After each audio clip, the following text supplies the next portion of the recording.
Aleluia, Jesus. Obrigado. Deus me deu, Deus tomou, bendito seja o Senhor. Isso dói na tua alma todas as vezes que você escuta. Mas tu disse mesmo assim, Senhor, tu és o meu bem mais precioso. Quem te chamou foi eu. Quem te escolheu foi eu. E no lugar da vergonha, Eu creio. eu trarei do pão. Eu creio. Amém, Deus. Aleluia, Pai. É tempo, filha, de mergulhar no sobrenatural. Amém, Senhor. É tempo que eu te separo não para conversações com pessoas. É no secreto comigo, tu sabe do que eu estou falando. É no secreto e no profundo comigo.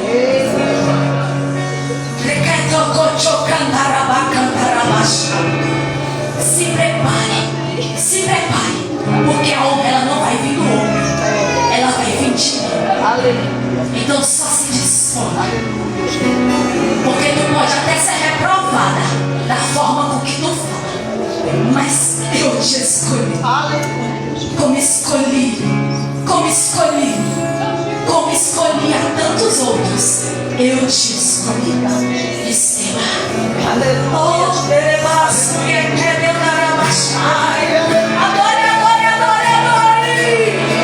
Aleluia, Deus. Louva-te mais do que eu mereço. Adorar-te mais profundo do que eu pensei.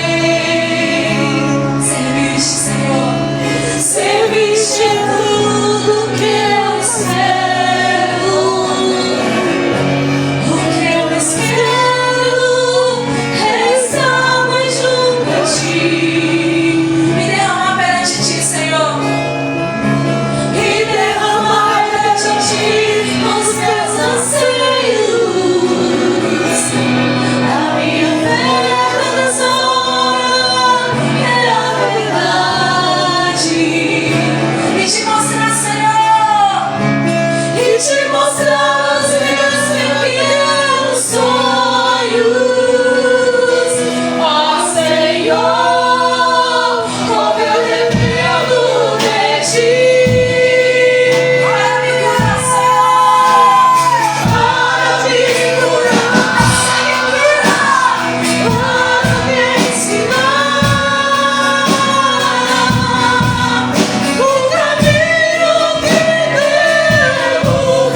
você está, sabe por quê?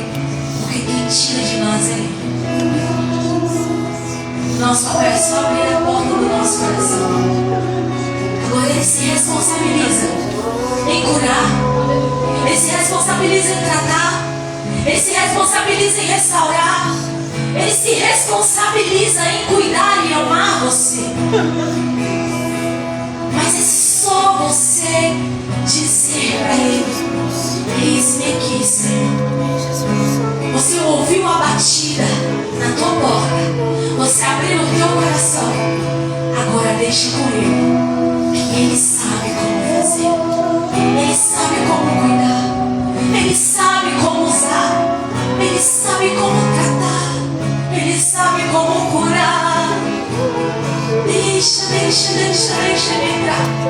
Deixa Ele fazer. Deixa Ele fazer. Deixa Ele fazer. Deixa Ele fazer.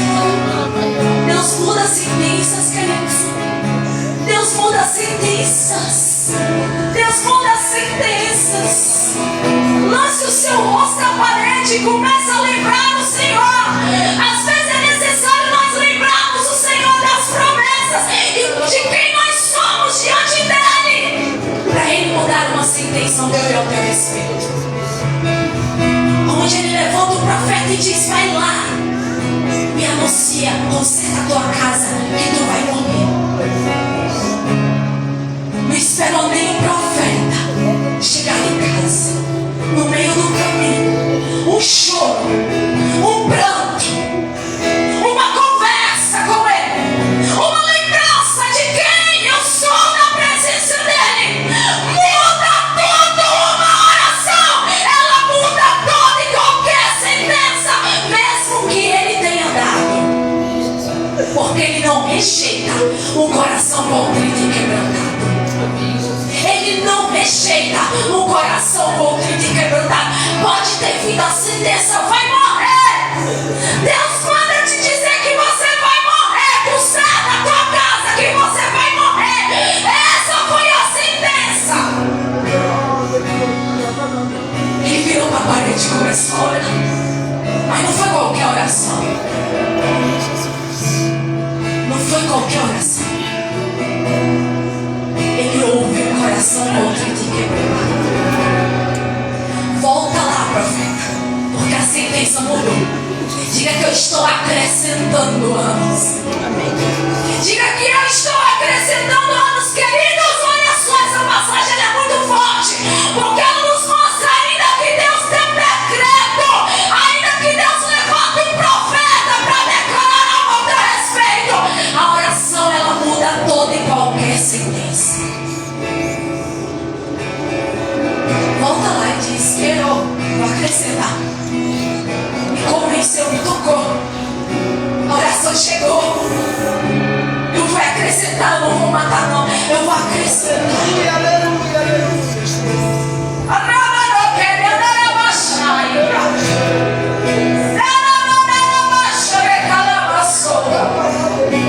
Deus está mudando sentenças aqui nessa noite. Deus está falando com alguém aqui neste momento. Eu não tenho dúvida disso. Ele muda. Por isso Ele diz para mim e para você: é momento de virarmos o rosto para a parede, começar a orar e a lembrar para Ele de quem nós somos. Quem você é na presença dEle. Mas não é aquela oração de teimoso, de raivoso, não. É aquela oração de quebrantamento. Lembra-te, Senhor, das suas promessas sobre a minha vida. Lembra-te, Senhor, daquilo que o Senhor disse e anunciou ao meu respeito, através da palavra dEle. Seja tocado por Ele. Seja abraçado por Ele. Ainda é tempo de restauração. Deus, Ele restaura. Para me curar, Para me ensinar.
Eu já falei de altar, numa pregação, o quanto meu coração estava fechado para muitas coisas.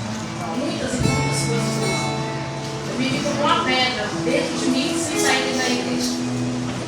E aí eu viajei sozinha para o Sul. E aí eu fui para Foz do Iguaçu, nas cataratas de Foz do Iguaçu. E eu estava rodeado de gente, onde eu chego, eu faço amizade muito fácil. Então, eu fui na excursão com 2 ônibus. E Deus pegou e me separou. Ninguém chegava perto de mim, eu não chegava perto de ninguém. As pessoas nem me viam. Eu estava invisível naquele lugar. E aonde eu estava, as pessoas sempre estavam perto de mim, queriam conversar comigo, quem anda comigo sabe como é. Não, ninguém chegava perto. E eu começava a andar para aquelas cataratas e louvar a Deus e falava assim, cara, eu quero voltar. Eu quero voltar porque eu era. Eu quero ser mais profundo disso. Porque o Senhor tem um chamado sobre a minha vida e nada pode parar o seu chamado. Não é a dor, não é o pranto, não é o luto, não é o divórcio, nada. Nem eu mesmo, o meu querer pode parar o seu chamado. E eu declarei essas palavras diante daquelas cachoeiras. Eu chorava, e Deus falava para mim assim, volta filha, então eu vou te lavar. Eu vou te lavar. E eu andava pelas cachoeiras e as águas, eu pensei, eu sentia o Senhor me lavar. Sabe o que o Senhor está me lavando, meu amado? Era da minha rebeldia. Era da minha ira, porque eu fiquei tão irada por tantas coisas que aconteceram na minha vida. Eu engoli aquela ira e endureceu meu coração. Por fora eu estava rindo, mas por dentro eu estava podre. E eu já falei isso sobre uma pregação. E Deus ele é tão lindo que perante a congregação, Deus falou ali, se ele quiser a proposta está feita, eu aceito, perante o Senhor, eu aceito tudo, a Deus feito a mim. E Deus ele é lindo, ele é maravilhoso. Amados, eu posso perder filho. Eu perdi 1, perdi 2, eu posso perder marido, eu posso perder o que for, eu só não posso perder Jesus. Glória a Deus. Eu não posso perder a minha salvação. Eu não posso deixar o meu coração endurecer de novo. E somos todos nós aqui no processo. É que eu falei uma pergunta, o coração é quebrado, é machucado, é destruído, mas não abra a mão de Jesus. Tudo passa, mas o céu não vai passar. Morar no céu é a eternidade. E aonde é que nós queremos ficar? Amém? Amém. Separe isso, diz a sua oferta nesse momento, amém? Diz minha oferta é comunhão com o Senhor. É você e Deus, não tem nada a ver com o que está sendo feito, nada, é você e Deus. E Deus manda dizer que vai arrumar propósitos neste lugar. Ah, vai propósito de muito dinheiro, propósito desse tamanho, não, porque Deus é Deus de propósito. Deus é Deus de intimidade. E diz minha oferta é intimidade com Deus, é você e Ele. Amém? Eu acho que aqui na frente está o número do Pix, ali atrás está o número do QR Code, as diáconas, Érica e Albeira e Ivone, em nome de Jesus, eu não vou esquecer a atenção de ninguém mais, em nome de Jesus. Está passando com os envelopes, amém? Estenda sua mão e pegue aí, amém? Eu queria pedir para o louvor cantar essa música mais uma vez, amém? Amém, Jesus.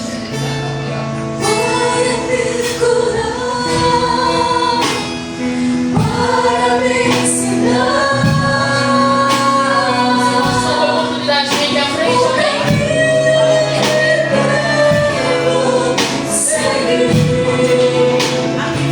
Podes me usar como tu me queres. Eu abro meu coração.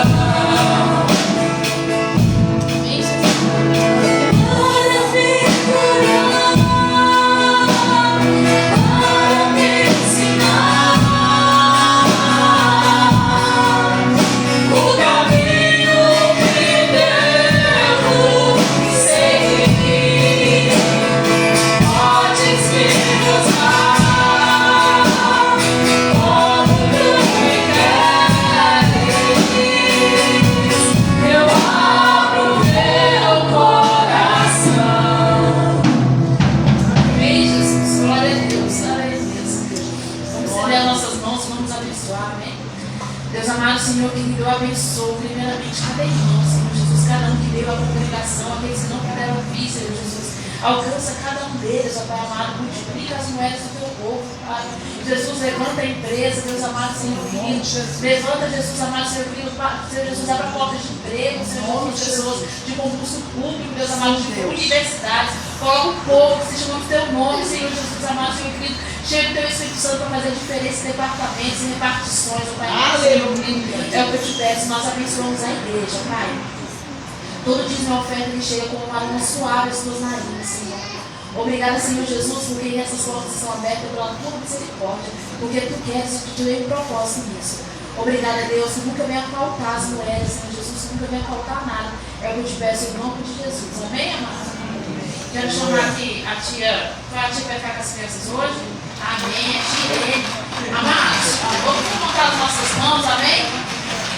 E vamos abençoar a tropa de Cristo, amém? Amém. Aqui já tem profetas, aqui Glória já a tem Deus. pastores, aqui já tem missionários. Amém? Aqui já tem um povo cheio da presença de Deus. É, Deus. Amém? E tem mais intimidade com Deus do que muito crente velho, amém? Amém. Aponta sua mão para cá agora. Deus amado, Senhor, que nós abençoamos cada um, Senhor Jesus. Abençoamos, Senhor Jesus, a entrada e a saída. Vai guardando, Senhor Jesus, a inocência de cada um deles. Derrama o teu Espírito da tua mão, do teu poder, da tua glória, da tua graça. Jesus amado, Senhor querido, que ali na saída eles estiverem, Senhor Jesus, eles venham aprender, Senhor Jesus, do teu poder, da tua glória, da tua graça, da tua palavra. Abençoa a tia, Senhor Jesus, vai ficar com eles nesse momento, Pai. É o que eu te peço em nome de Jesus. Amém? Amém, amados? Vamos nos colocar de pé, vamos orar pelo nosso bispo, amém? Amém. Glória a Deus. Amém, amados? Não é lugar de brincar, não, mas bispo é não, amém? Deus amado, Senhor querido, eu quero apresentar, Senhor Jesus Cristo e Joselito na tua presença. Na tua mão, na tua graça, Senhor Jesus, no teu poder sobre Jesus, tu me mostra, Senhor Jesus, as cadeiras mais uma vez sendo mexidas neste lugar. Tu me mostra, Senhor Jesus, eu derramando mais ainda, Senhor Jesus, a autoridade sobre a vida dele. Tu me mostra, Senhor Jesus, ele tomando a frente de mais coisas. Tu me mostra, Senhor Jesus, ele realmente como cabeça. Deus, mais uma vez, manda dizer, o que entregou nas tuas mãos é nas tuas mãos. Só vai prosperar por enquanto estiver nas tuas mãos. Derrama da tua glória, da tua graça. Espírito Santo de Deus, alimenta o teu povo, Senhor Jesus, com a tua palavra. Jesus, que nossos corações sejam terra fértil, Senhor Jesus, para tudo aquilo que o Senhor vai derramar essa noite. É o que eu te peço, e abençoa a saúde dele, a vida dele, Senhor Jesus. Vai tirando toda a dor, restaura toda a enervação, é o que eu te peço, em nome de Jesus. Amém. Amém.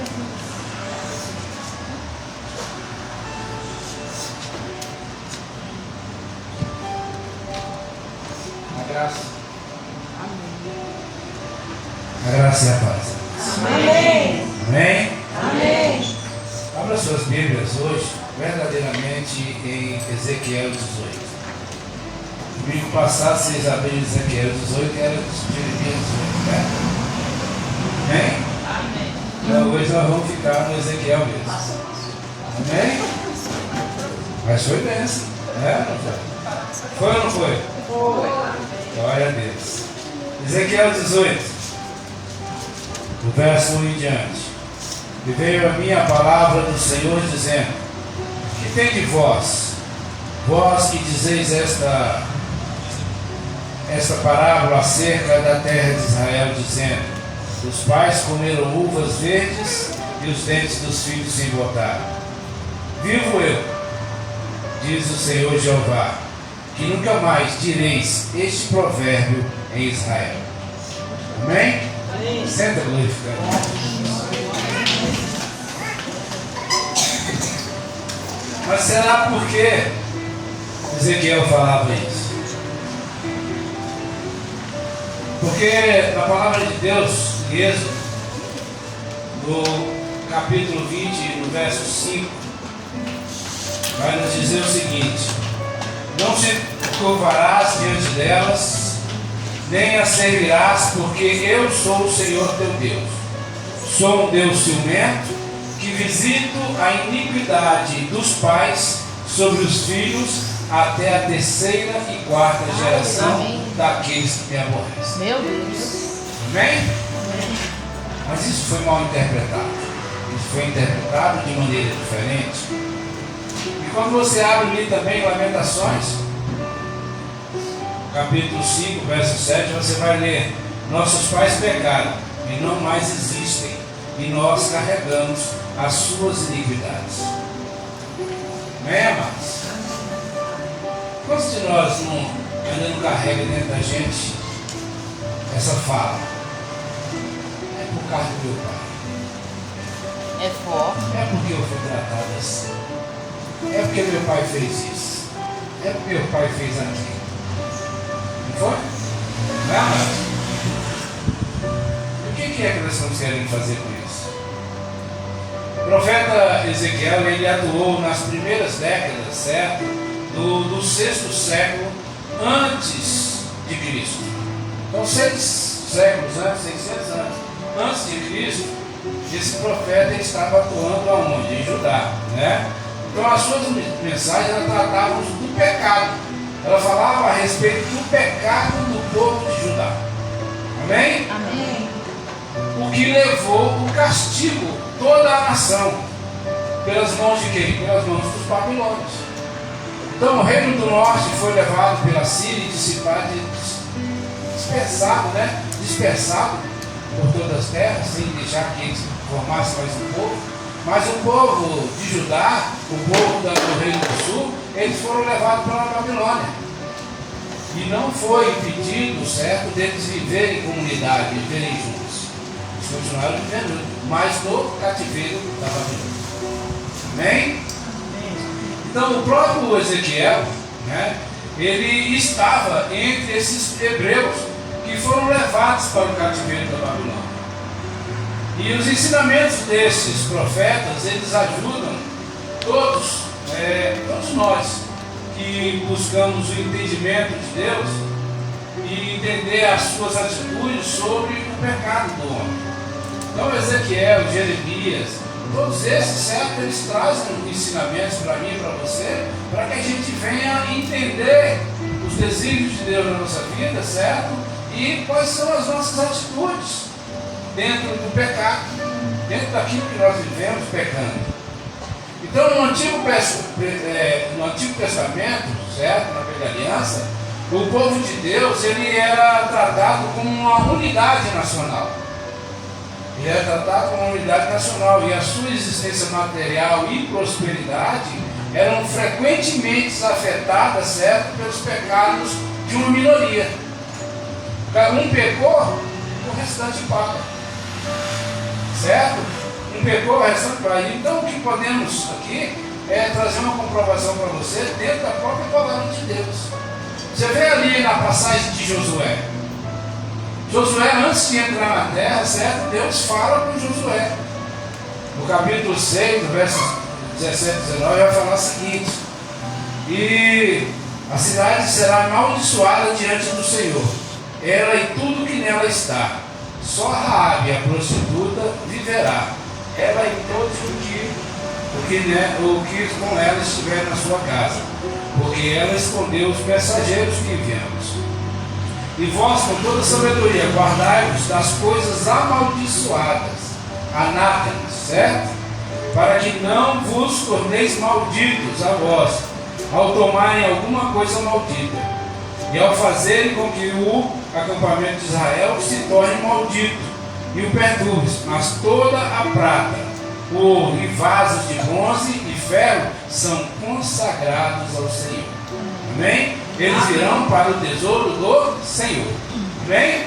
Então nessa passagem de Josué, nós podemos contemplar Deus aplicando um castigo. Quando você vai ler Josué 7, você vai ver Deus aplicando um castigo. Não só naquele que pecou, mas primeiro em todos que faziam parte, certo, do povo de Israel, que estavam entrando na terra prometida e haviam se lançado, certo, contra os homens de Ai, como também seguindo as ordens de Deus. Aí o que aconteceu? Acã, né, e seus filhos também foram apedrejados pelo povo. Acã roubou uma capa. Aquilo que Deus falou que não era para pegar, que era maldito, que era amaldiçoado, o que Acã fez? Acã pegou uma capa, ela pegou prata e ele pegou uma barra de ouro que pertencia a quem? A Deus. Aí eu pergunto assim, como é que nós roubamos a Deus? Nós roubamos a Deus quando a gente põe a mão naquilo que Deus fala para colocar a mão. Nós roubamos a oportunidade de Deus tratar aqueles que estão na nossa vida. Quando Deus fala assim, tira a mão e você coloca a mão. Você está roubando de Deus a autoridade dele, achando que a sua autoridade, o seu jeito de fazer, vai resolver.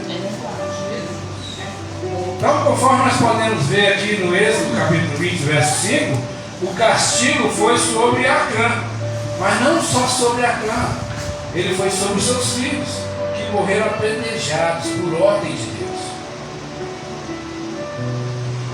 Não sei se vocês sabem, então, quando Acã tomou posse daquilo que não lhe pertencia, daquilo que Deus falou que não era para fazer e ele fez, e ele escondeu na sua tenda, o que aconteceu? O povo estava entrando na terra prometida para conquistar a terra. Então os muros de Jericó caíram.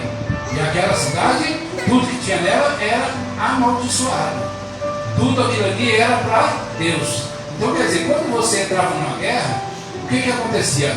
Existia um espólio de guerra. O que é espólio de guerra? Espólio de guerra é tudo aquilo que se conquista. Você chegou lá, tem gado, ganhou, conquistou, o gado é seu. A prata é sua, o ouro é seu, as boas vestes é sua, tudo é seu. Entendeu? Então é espólio de guerra, que é dividido. Foi o que Abraão fez quando foi lá para conquistar aquilo que o rei de Salém, aquele de Ló, o rei de Ló, de Sodoma, né, ali, que eles tinham perdido quando Ló foi preso. Aí quando Abraão voltou, ele dividiu também o espólio de guerra com os seus guerreiros, com aqueles que o acompanhavam. Então existia essa situação. Você entra em tudo e você tem um espólio, você vai ser dividido do povo. Então o povo não entrava na guerra de graça, eles eram pagos. Mas nesse caso aqui, a primeira cidade que foi a entrada, que foi a entrega de Deus para o povo de Israel, ele falou assim, nada vai colocar a mão. E o que eles fizeram? Colocaram a mão. A primeira derrota deles foi na cidade seguinte. Eles escolheram, porque era um povo pouco, pequeno, um povo fraco, eles escolheram os seus guerreiros e foram atacar Ai. Só que os homens de Ai revidaram, certo? E os expulsaram. E mataram alguns deles. Então, quando existe o pecado da desobediência, quando a gente coloca a mão naquilo que não é para a gente colocar a mão, Deus falou para tirar a mão, a gente vai e coloca, certo? Vem uma consequência. E aquele povo de Israel ele sofreu essa consequência. Mas não só o povo de Israel. Então o pecado naquela época ele não vinha só sobre a cabeça, não vinha só sobre o pai, ele vinha sobre os filhos. Tanto é que Acã e toda a sua família foram mortos por apedrejamento a mão de Deus. Estão entendendo aí? Amém. Amém. O porquê do provérbio? Se o pai come a uva verde, os dentes dos filhos se engordam. Sim. Então, em Ezequiel capítulo 18, no verso 2 e 3, certo? Deus muda a sentença sobre quem recai a culpa pelo pecado. Não é que ele muda a sentença, mas ele traz uma explicação de como é que ele trata o povo de Israel. Amém? Então, para Israel prevalecia, certo, que entendimento? O entendimento de que se o pai pecasse, os filhos também carregavam a culpa pelo pai, do pecado do pai. E é por isso que no verso 2 de Ezequiel 18 nos fala, na parte B, os pais comeram uvas verdes e os dentes dos filhos se cortaram. Esse era o entendimento que Israel tinha. Amém? Mas é só Israel? Ou nós hoje não temos isso também? Pelo menos para justificativas, né? Eu sou assim porque meu pai me fez isso. Meu pai me fez aquilo. Meu pai me rejeitou. Meu pai não me amou do jeito que eu queria ser amado. E a gente tira de nós a culpa, a responsabilidade pelos nossos atos, pelas nossas atitudes, pelos nossos comportamentos e lançamos de quem? Do pai. Não é diferente hoje. Não é isso? Amém. E Deus, tipo que repreende, né? Ezequiel, para que não mais fale. Certo? Este antigo provérbio. Provérbio não quer dizer que está aqui no livro de Provérbios, não. Aquele provérbio é um dito popular.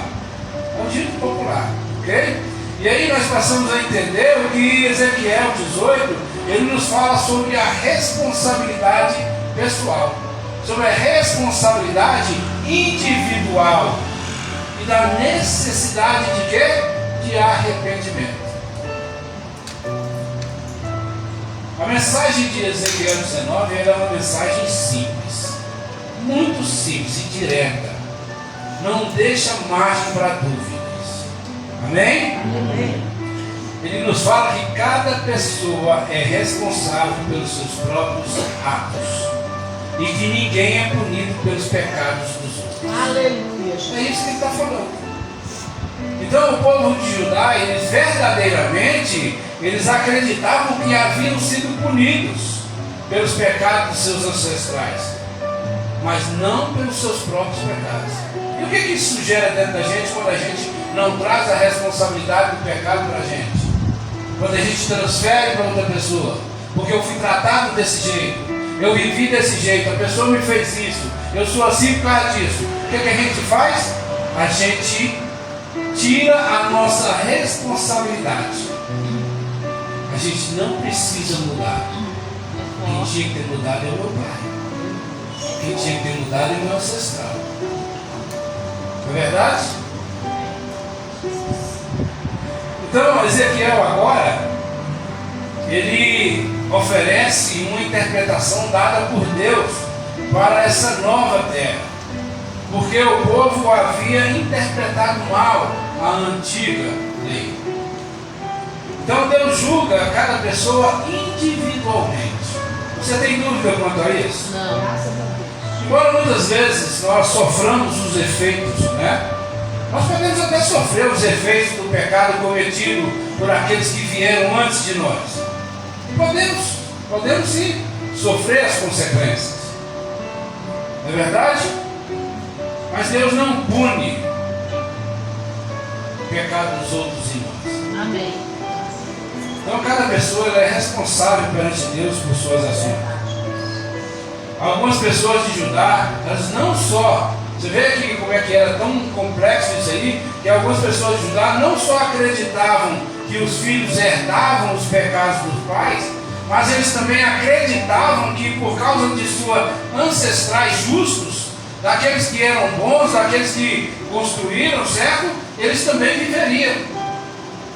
Eles viveriam devido às obras do Pai. Não só da maldição, não só do pecado que viria a sobrecarregar sobre ele, que estava caindo sobre ele, mas a responsabilidade do Pai, mas também se o Pai era justo, ele era justo e ele acreditava que ele iria receber, que ele não iria morrer, que ele iria viver, certo? Por quê? Porque o Pai era justo. Você vê que complexidade que é quando nós nos enganamos com relação a isso. Quando nós tentamos tirar da nossa responsabilidade a culpa pelo pecado que nós cometemos. Amém.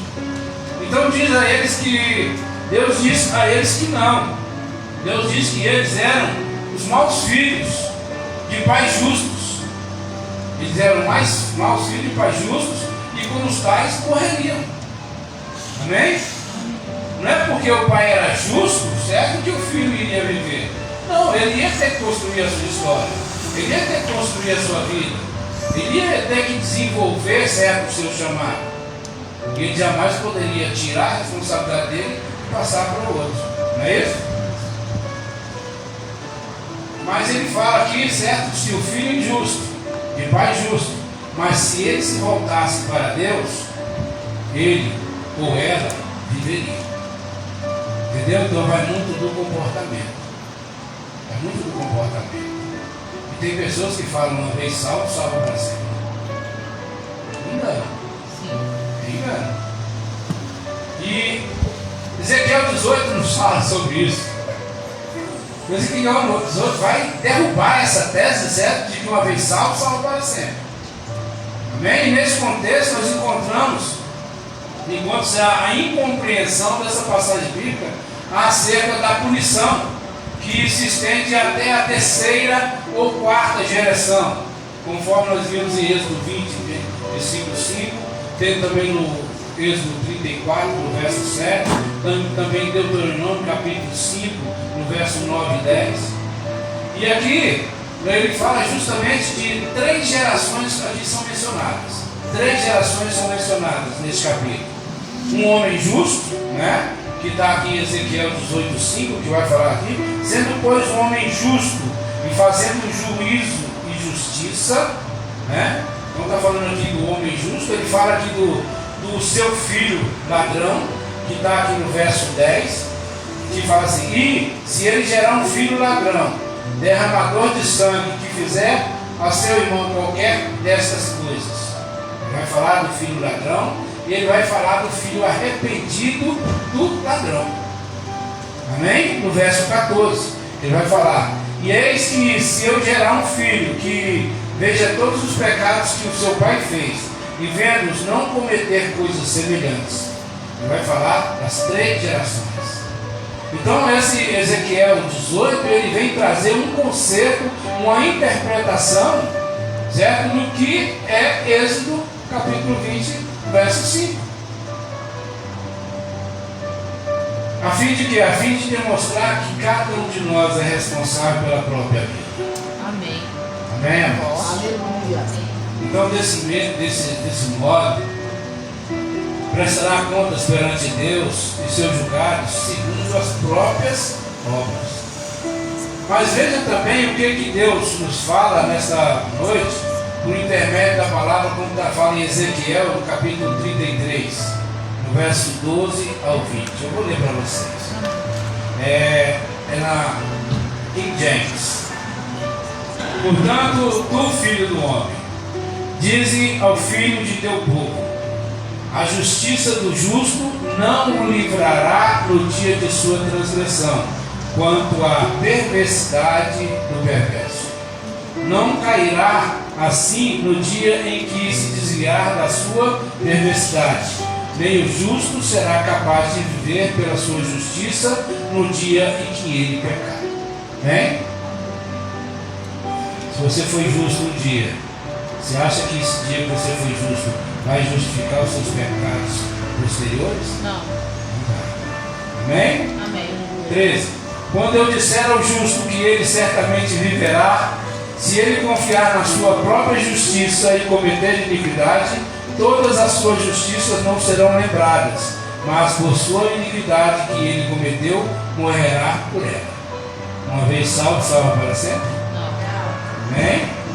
Novamente, quando eu disser ao perverso: tu certamente morrerás. Amém? Se ele se desviar do seu pecado e fizer aquilo que é lícito e certo, se o perverso restaurar o penhor, der novamente aquilo que havia roubado, andar nos estatutos da vida, sem cometer iniquidade, ele certamente viverá e não morrerá. Amém? Amém. Lembra-se de Zaqueu? Amém? A palavra que a gente trouxe a respeito de Zaqueu? Sim. Hoje a salvação entrou na sua casa. Por quê? Porque ele se propôs a restituir, a abandonar os velhos caminhos, a tomar nova direção. Agora não existe tempo. Ainda é tempo. Talvez nós estejamos caminhando aqui e estamos achando justo, o cheiro de justiça. Mas será que Deus não está vendo o nosso culto, o nosso escondido? Nós fazemos obras e obras e obras de justiça para todos verem. Mas e no escondido, no oculto? Meu E Deus. Deus tem falado muito comigo a respeito do oculto nesses dias. Você acha que Ele não está vendo? Não. Ele está vendo. Amém? Amém. Nenhum de seus pecados, se ele cometeu, será mencionado a ele. Ele fez aquilo que é lícito e certo, ele certamente viverá. Todavia os filhos do teu povo dizem: o caminho do Senhor não é igual. Mas para eles, seu caminho não é igual. Quando o justo se desviar das suas justiças e cometer iniquidade, ele morrerá nela. Mas se o perverso se desviar de sua perversidade e fizer aquilo que é lícito e certo, ele viverá assim. Todavia vós dizeis: o caminho do Senhor não é igual. Ó vós, casa de Israel, julgar-vos-ei a cada um segundo os seus caminhos. Amém? Amém. As pessoas querem um tratamento de privilégios. Ah, eu fui ali, eu distribuí cesto. Quero palmas e curtidas. Né? Nossa, eu preguei a palavra dentro do ônibus. A ouço tão. Minha oferta é a maior de Deus. Eu dízimo, estou lá todo mês. Será que isso é garantia? Se você não fizer isso constantemente, se fizer só uma vez, é justo? Você acha que a justiça vai te alcançar? Vai. A justiça vai te alcançar. De acordo com o que você agir. Então, o comportamento, ele revela, certo, as nossas escolhas. Ele revela as nossas atitudes, os nossos valores. E, portanto, ele revela o nosso caráter.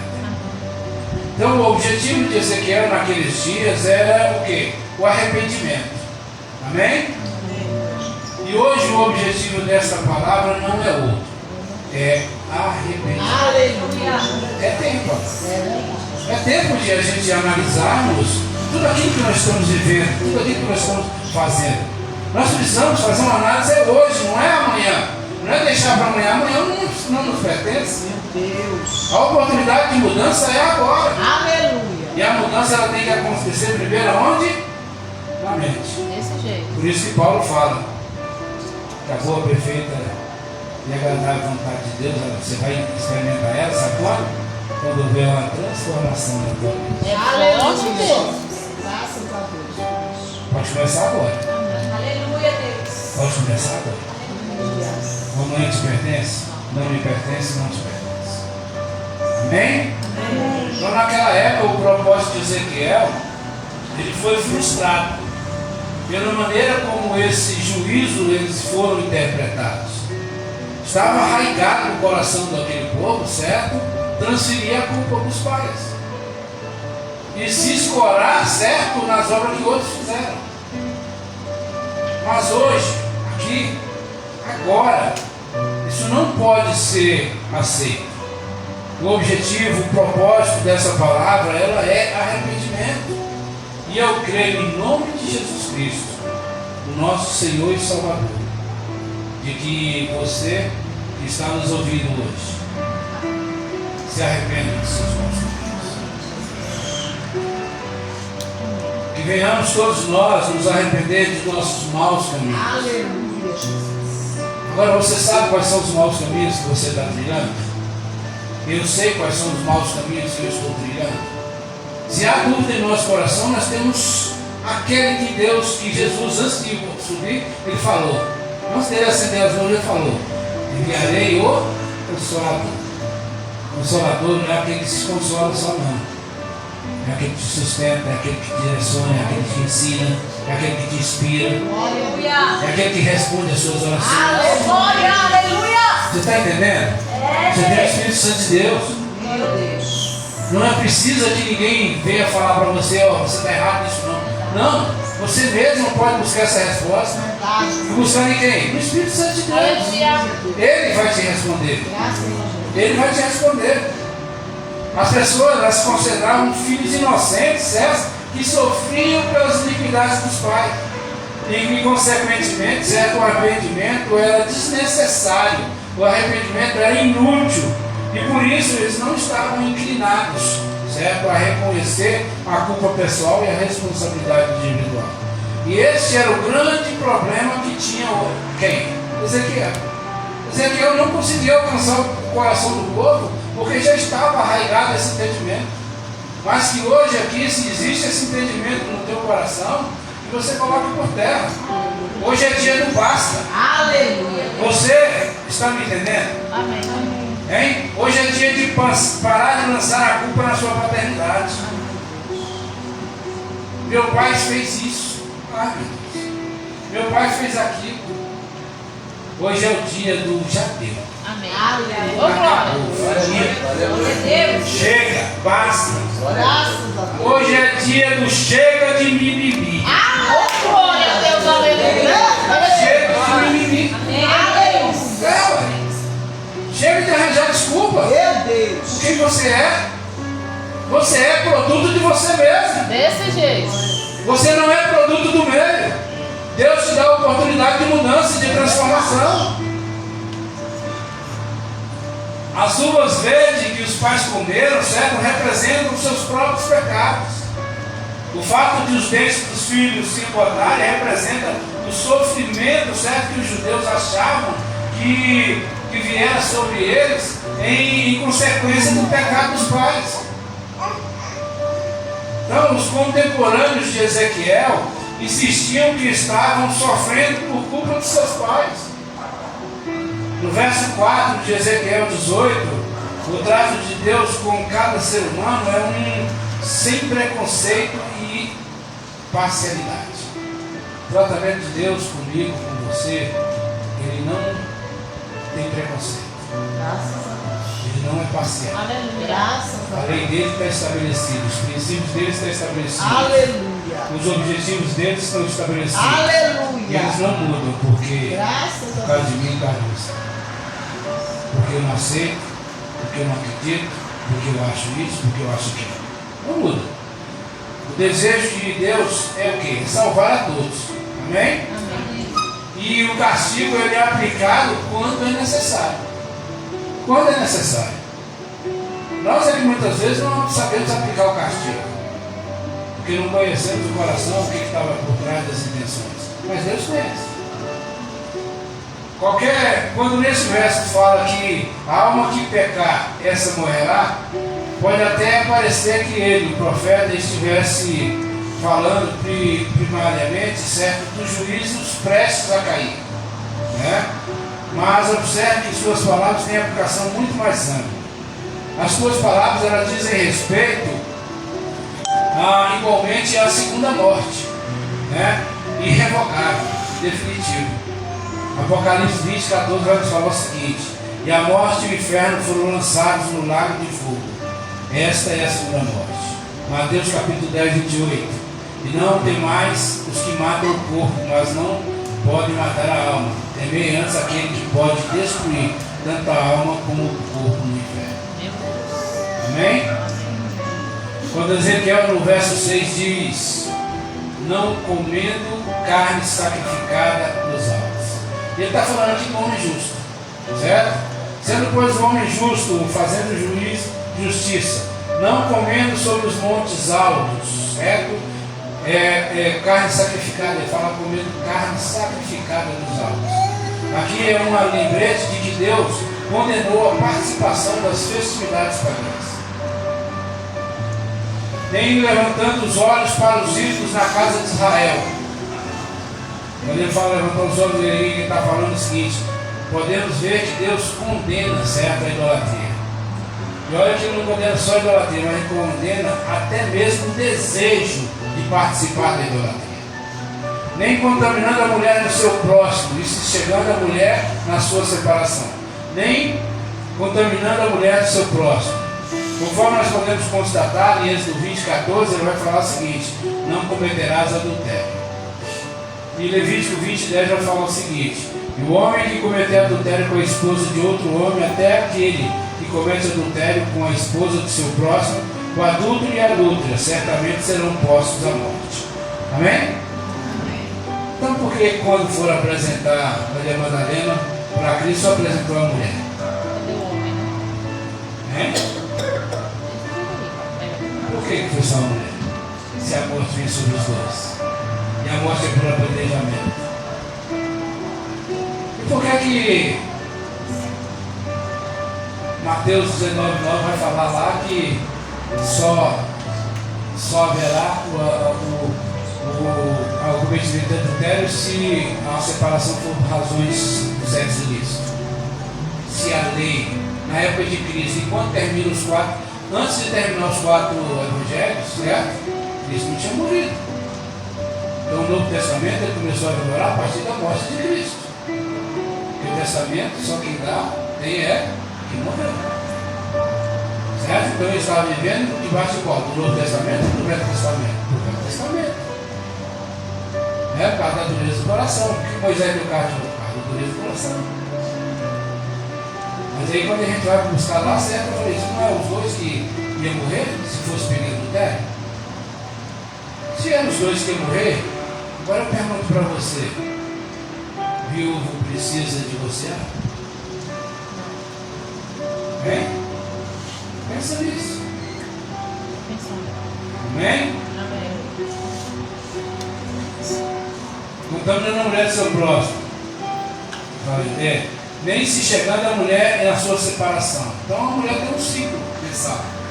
Durante aquele período, naquela época, era proibido se achegar à mulher. Era proibido descobrir a nudez da sua mulher. Ele estava falando aqui, mulher do seu próximo, nem se chegar a mulher na sua separação. Não oprimindo a ninguém, tomando devedor seu próprio. E já é outra parte. Então, Levítico 18, 19 fala o seguinte: também não te chegarás à mulher para descobrir a sua nudez, enquanto ela for separada por sua impureza. Então, a mulher no ciclo da história tinha o quê? Era considerada impura. Imagina uma mulher com 12 anos no fluxo de sangue. Não é isso? Então, e se o homem se deitar com uma mulher que tem a sua enfermidade de descobrir a sua nudez, ele descobriu a sua fonte, ela descobriu a fonte do seu sangue. E anos serão cortados no meio do povo. Esse era o castigo. Aí a gente vai e traz uma palavra aqui a respeito da mulher do fluxo de sangue. Você está entendendo o tabu que aquela mulher quebrou? Você está entendendo o paradigma quebrado pela atitude de Jesus? Quebrou as convenções sociais daquela época. E aquela mulher também. Para quê? Para oferecer cura. Aleluia. Não quebra. Para que eu te oferecer cura, para me oferecer cura. E aqui quando ele fala da coisa penhorada, não dando seu dinheiro à usura, não recebendo demais, desviando a sua mão, fazendo verdadeiro juízo entre homem e homem. Amém? E aqui fala da coisa penhorada. E ele fala o seguinte: se tomares a veste de teu próximo no penhor, tu lhe restituirá antes do pôr do sol. Nenhuma tomarás como penhor nenhuma das tuas pedras do moinho, nem a de baixo nem a de cima, pois seria como tomar o penhor a vida. De qualquer forma, lhe devolverás o penhor quando o sol se pôr, para que ele possa dormir na sua própria veste e te abençoar. E isso será justiça para ti, dando o seu pão. Essa é uma virtude, certo? Ele fala do homem justo. O homem justo dando o seu pão. Então quem quer fazer justiça tem que aprender a repartir, tem que aprender a dividir, tem que aprender a abençoar, tem que aprender a dar. Porque a palavra vai nos dizer que é dando que se recebe, é perdoando que se é perdoado. Não é mesmo? É amando que se é amado. Sabe onde é que eu lembrei isso aqui? Olha a igreja católica. Canta muito isso. Não é isso? Verdade. Não dando seu dinheiro à usura, juros. Quando você empresta dinheiro para o seu irmão, quanto é que você está cobrando de juros? Esse dinheiro a pessoa pegou da igreja, pegou o dinheiro e ele veio perguntar para mim quanto é que ele ia cobrar de juros. Não, pediu determinado prazo e ele não conseguiu pagar. Pegaram dificuldade. Aí ele perguntou para mim: quanto é que eu vou cobrar de juros? Não, não vou cobrar de juros não. Só acerta, fica tudo certo. Então, amado, juros, quando você cobra juros para o seu irmão, então dentro do povo de Israel, eles não cobravam juros do irmão, mas eles cobravam do estrangeiro. Amém? Então a lei mosaica, ela proibia dos judeus cobrar juros dos seus irmãos empobrecidos, mas ela permitia, certo, que se cobrasse dos estrangeiros.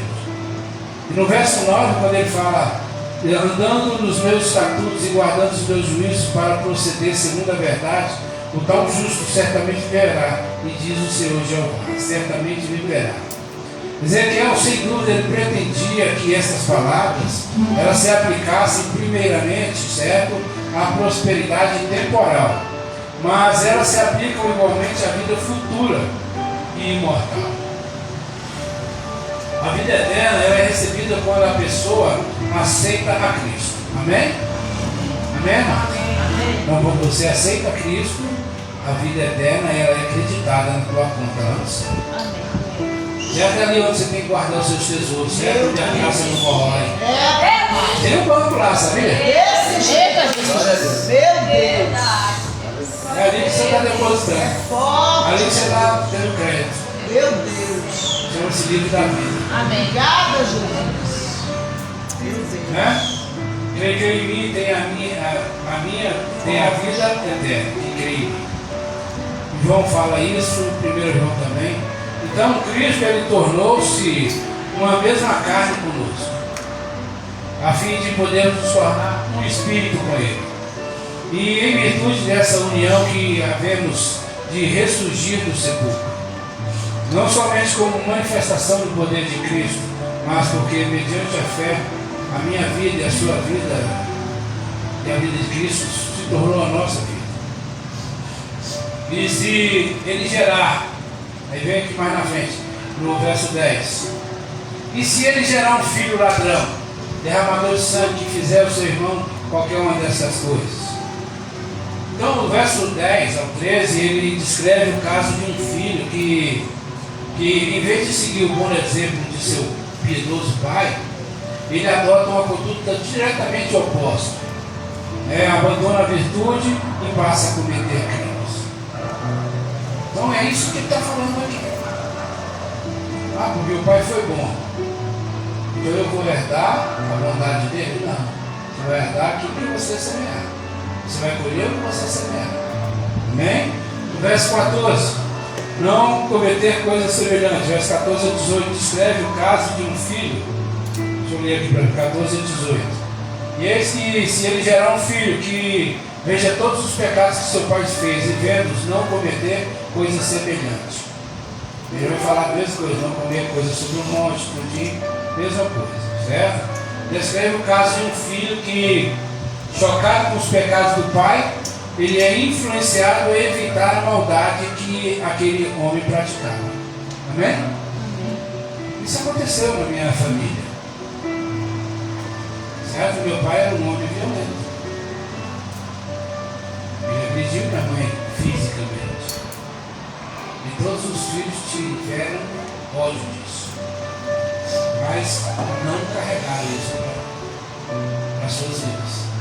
Todos os meus irmãos, todos eles estão casados no primeiro casamento, com exceção de mim. Eu sou o segundo casamento, mas porque eu fiquei viúvo.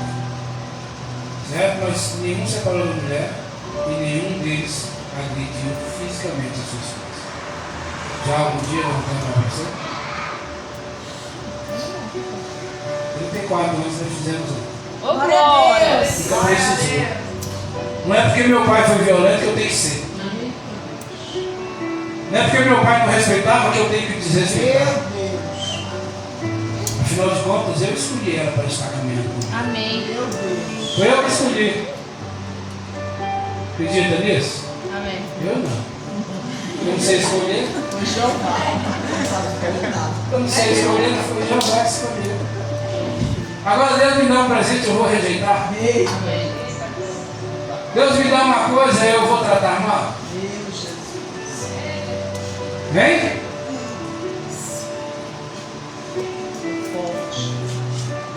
É verdade que o filho do homem justo ele pode ter certa vantagem.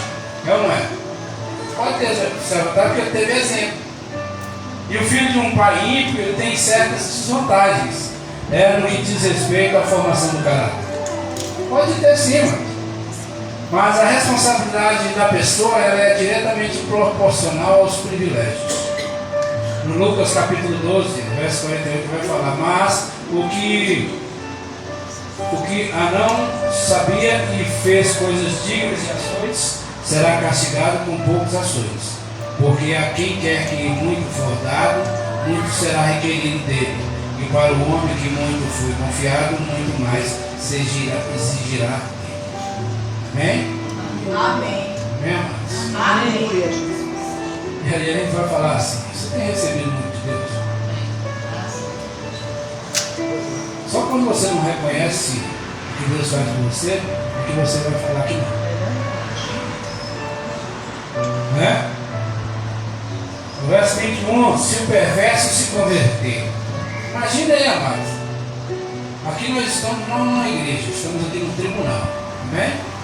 O que na realidade muitas vezes é um tribunal. Se o perverso se converter, acontece se o perverso se converter? A palavra de Deus vai nos falar aqui o seguinte: aqui passa-se a considerar a mudança do caráter individual, principalmente no caso de um homem perverso que se arrepende e faz justiça. E então, no caso de um justo que cai na perversidade. Então, no verso 22 vai falar: não haverá lembrança. Ezequiel aqui se torna um pregador do Evangelho. Seu tema é a justificação pela fé. Uma coisa que só foi tratada quando Paulo veio. Justificação pela fé. Mas Ezequiel já estava tratando lá. Ezequiel 18. Da justificação pela fé. Quando você se converte, quando o perverso se converte, aquilo que você fez não será lembrança. É por isso que a sociedade julga tanto os crentes, né? Sabe o que é? Esses dias a pessoa veio me bater e falou: então não vou para a igreja, você sabe por quê? Lá só tem ex-viciado, ex-ladrão, Graças a Deus. ex-homossexual. Graças a Deus. Lá só tem ex. Eu falei: é por isso que eu estou lá, meu irmão. Eita glória. Porque eu já fui ex-traficante, já fui ex-assaltante, já fui ex-bandido. Aleluia. Porque eu fui ex, porque Deus deu a oportunidade de ter mudança. Aleluia. Porque tinha mudança. Porque teve transformação. Porque ele me aceitou. E agora você acha que ele fica lançando na minha mente a culpa daquilo que eu fiz? Não. Ele não traz a lembrança. Quem traz a lembrança é o acusador. É Satanás. Amém? Então os pecados eles não são mais mencionados contra o pecador. Porque por meio do arrependimento e da confissão, arrependimento e confissão foram completamente perdoados. Amém? Todos eles foram colocados sobre quem? Sobre Jesus. Ele levou sobre si todas as nossas enfermidades. E ele se tornou o nosso substituto, o nosso fiador do pecado. E o Senhor, por sua vez, certo, ele lança a obediência de seu filho a crédito do pecador. Então Deus ele faz isso com a gente. E a justiça de Cristo é aceita em lugar do fracasso humano. E Deus recebe, Deus perdoa e justifica esta pessoa arrependida, a pessoa que acredita. Ele trata como se fosse justo, certo? E ama tal qual ama o seu filho. Eu tinha uma grande dificuldade de entender isso, como é que Deus vai olhar para mim e vai ver em mim uma pessoa justa, né? E aí um dia eu assisti uma pregação e ele falou assim: faz o seguinte, você tem problema visual? Eu falei: tem. Quando você olha assim, fica um pouco embaçado? Eu falei: sim, fica embaçado. Tem algumas vezes que eu não consigo decifrar. Tem pessoas assim distantes, eu não consigo distinguir as semblanças dele. Ele falou: pois é. Você tem óculos? Eu falei: tem. E quando você coloca o óculos, como é que fica? Não, fica perfeito. Pois é, ele falou desse jeito. Deus ele pega Jesus, coloca no olho dele, certo? E ele vê através de Jesus, ele te vê. Aleluia! Ele só pode te ver Jesus porque ele está vendo Jesus.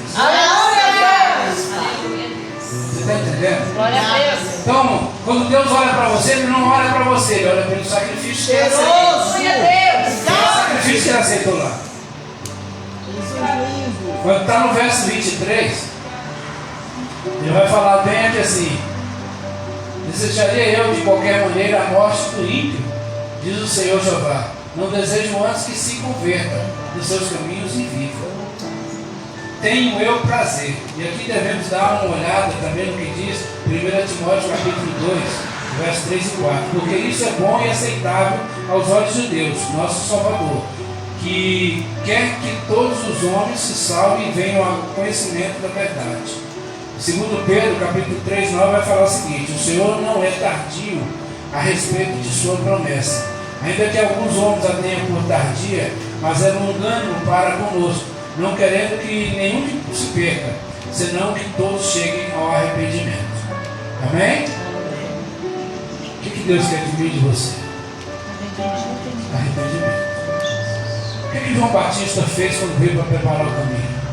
Qual era a pregação dele? Arrependa-se. O que Cristo falou? Arrependa-se. Essa é a mensagem do Evangelho. Arrependa-se. Obrigada, Jesus. A acusação de que o Senhor não é justo é direito em seu trato com as pessoas. E ela é respondida pela afirmação de que Deus não tem prazer na morte do ímpio, mas deseja que todos se convertam nele. E além disso, ele proporcionou oportunidade a todos. Todos nós aqui temos oportunidade de aceitar a Cristo, de reconhecer o que Ele faz. E é com o mais forte apelo que Ele pleiteia, certo, com todo pecador, para se desligar do pecado, a fim de que não seja destruído com Ele no final. Ele fala, não se fará memória. Mais uma vez ele vem falar aqui no verso 24. Não se fará memória. Mas desviando-se o justo da sua justiça e cometendo a iniquidade e fazendo conforme todas as abominações que faz o ímpio, porventura viverá? De todas as suas justiças que tiver feito, não se fará memória. Você está entendendo? Não adianta você ser justo a metade da vida e no final você se perder, não. Então, acabou essa conversa aí de uma vez salvo, salvo para sempre. Sim. Você aceitou a Cristo, você está vivendo um relacionamento com Ele. Você é uma pessoa que congrega, você participa, você dizima, você oferta, você se doa, você busca ajudar o seu irmão, tudinho. Mas um dia vem a revolta no teu coração. Você se revoltou com o homem, você abandona a igreja, você passa a odiar crente, você passa a fazer as coisas mal, você entra no adultério, você entra no vício. Aí as coisas boas que você fez não vem na memória também, não. Amém? Se você se converter, as coisas erradas não são chamadas à memória. Meu Deus. Mas se você se desconverter, as coisas que você fez de bem não virão à memória também. Meu Deus. Bem? É por isso que eu fico até triste com algumas pessoas, certo? Que a única conversa que ele tem é a respeito do passado. Ah, mas eu já fiz isso.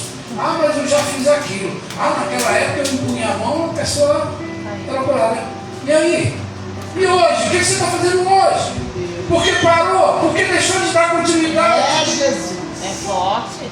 Por quê? Meu Deus. Né? Então, amado, nós temos que parar de proclamar essa de uma vez salvo, salvo para sempre. Se assim fosse, não existiria a apostasia. O que é apostatar?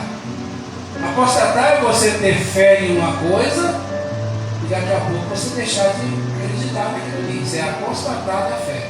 Então, eu tenho fé, certo? Por exemplo, eu sou crente, evangélico, certo? Aceitei a Cristo, meu Senhor. Mas lá na frente eu não acredito, falo que eu não acredito em Cristo. Eu rejeito, eu nego Ele. Isso é apostasia. Deixar de acreditar. Não só do crente, mas de qualquer outra religião. Ah, eu era um bandista. Pronto, e agora? Eu apostatei da fé bandista. Não quer dizer que apostatar da fé esteja apenas relacionado com o Evangelho. Não. Pode ser de qualquer outra religião, qualquer outra coisa. Certo? Então, se você, uma vez salvo, você vai continuar salvo se continuar sendo justo. Amém? Então ele recebe a retribuição de acordo com a sua longa lista de pecados.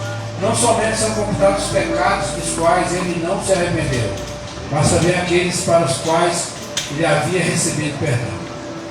E quando se separa de Deus, a pessoa rejeita o amor, ela rejeita o perdão divino e consequentemente ela fica separada de Deus e na mesma condição em que estava antes de ser perdoada. Não precisa negar. O que essa pessoa que é apostada está fazendo, ela está desmentindo o seu arrependimento. Os pecados sobre ela estão como se não tivesse sido arrependido. Às vezes, é erroneamente afirmado que quando um pecado é perdoado, ele é imediatamente apagado. Isso é ensinado de forma errada. Assim como o cerimonial, que é típico, né? O sangue, ele removia naquela época do penitente o pecado, mas o deixava, certo? No santuário até o dia da expiação. Você está entendendo? Naquela época a pessoa ia lá, ela impunha a mão, e ela não ia uma vez por ano. Ela ia toda vez que ela pecava, que ela achava que precisava de perdão de Deus, ela se arrependia e punha a mão sobre a cabeça do animal, o sacerdote sacrificava aquele animal, certo? E para ele o pecado dele estava coberto. Mas esse sangue ele só era entregue uma vez por ano, no dia da expiação, em que ele entrava no Santo dos Santos. Aí ele era entregue, certo? Então os pecados arrependidos são eliminados dos livros do céu, no dia do juízo. Do mesmo jeito será nosso. No dia do juízo, os nossos pecados serão eliminados. No verso 25 ele fala de direito. E o povo ainda insistia que Deus não agia por intermédio de leis uniformes e que seus caminhos eram marcados pelo capricho. E em resposta o profeta reafirmou a equidade do juízo divino. E no verso 30 ele vai falar: convertei-vos, desviai-vos. Constitui um apelo baseado, certo, nos princípios de justiça de Deus para com os homens. Quando é dado o conselho, cria em vós coração novo, um espírito novo. E o profeta não quer dizer que o ser humano pode se salvar por seu próprio poder, mas que há uma parte que ele desempenha na obra da salvação. Você não tem poder de se salvar, mas você tem participação. A mudança, né? Deus não pode fazer nada pela pessoa sem seu consentimento ou sua cooperação. Deus não vai poder, Deus não inclui, Ele não vai entrar, invadir, não. Ele vai criar situações para você mudar o seu pensamento, mas Ele não vai invadir. Então o significado do arrependimento não é tão claramente expresso pela raiz chuv, né? Como pela palavra grega chamada metanoia. A palavra metanoia ela é composta de duas palavras.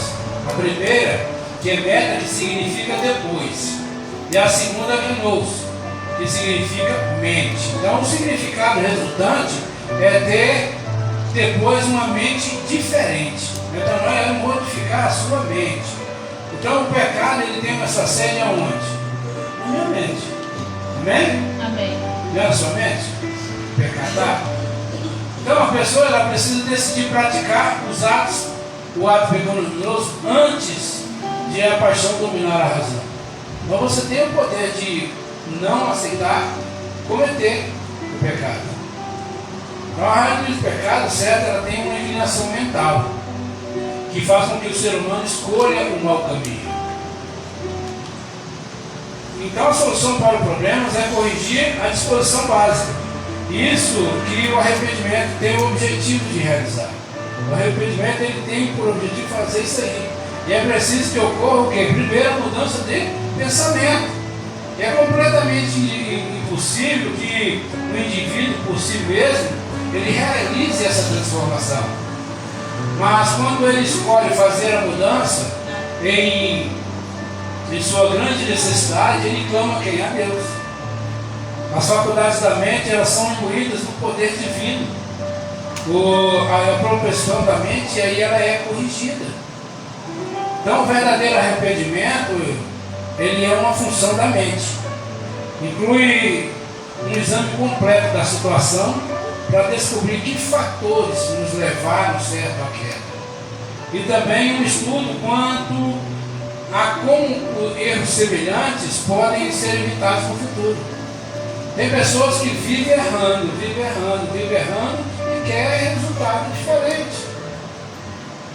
Então o arrependimento ele é um processo pelo qual o pecado ele é expulso da vida da pessoa. Quando ocorre arrependimento pelo pecado, ele pode ser confessado. Só quando acontece o arrependimento é que o pecado pode ser confessado. E aí sim ele se perdoa. Porque a confissão sem arrependimento não tem sentido. Confissão de pecado sem arrependimento não tem porquê. Quer o que com isso? Mudar a sua imagem perante os homens? Né? Fazer igual Saul, né?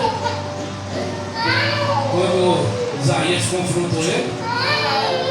Mas fala com o povo. Ele queria ser visto, ele sabia que estava errado. Ele se arrependeu? Não. É isso? Deus não pode perdoar pecados que ainda estão ativos no coração. E essa é a razão pela qual a ênfase da Bíblia é sobre o arrependimento e não sobre a confissão. A ênfase é dada não sobre a confissão, não no você falar. Tiago 5,16, ele vai nos falar se e confessei os vossos pecados uns aos outros, para seres curados. A oração do justo pode muito em seus efeitos. Mas eu vou te falar um negócio: se eu confesso, mas não me arrependo, Meu Deus. vou ser curado de quê? É isso. Hein? Então o ensino fundamental de Jesus era arrepender-vos, porque esse chegado está próximo ao reino dos céus. Essa era a pregação básica de Jesus, era essa. Era a base de todo o ministério dele. Então a razão pela qual muitos cristãos caem tão repetidamente no mesmo erro é que nunca permitiram verdadeiramente que o Espírito Santo mudasse o seu pensamento raiz, o seu pensamento básico com respeito àquele pecado. Nunca consideraram seriamente os seus pecados para descobrir como, através da graça capacitadora de Deus, poderiam ser completa vitória sobre ele. Ezequiel, ele acreditou que o homem tem poder para escolher entre o certo e o errado. E você acredita nisso? Você acredita que você tem o poder e a capacidade de escolher o que é certo e o que é errado? Amém. Depende da construção que a gente tem. Depende da construção que a gente tem. Porque para alguns uma coisa pode ser certa, para outros pode ser errada. Temos que buscar o Espírito de Deus para nos dizer. O problema é que quando nós nos achamos muito senhores de si, nós não buscamos mais o Espírito Santo, porque a nossa razão, nossas convicções, nosso achismo, ele tem que prevalecer. Meu Deus. Então a decisão fica com o homem. Voltado para os mesmos versículos citados acima, Deus ele continua com seu apelo urgente. Não desejo eu, antes que ele se converta dos seus maus caminhos e diga: portanto, convertei-vos. Algo que não se arrepende, que não tem fé em Cristo, morrerá na segunda morte. Deus envia profetas a cada geração para ensinar a verdade e a necessidade de arrependimento. Deus defende a sua justiça e clama, chama todos ao arrependimento. Aleluia, Jesus. A palavra que Deus deixou no meu coração para mim, primeiro para mim, mas para a igreja, para aqueles que estão nos ouvindo, arrependei-vos. Amém. Glória Glória a Deus.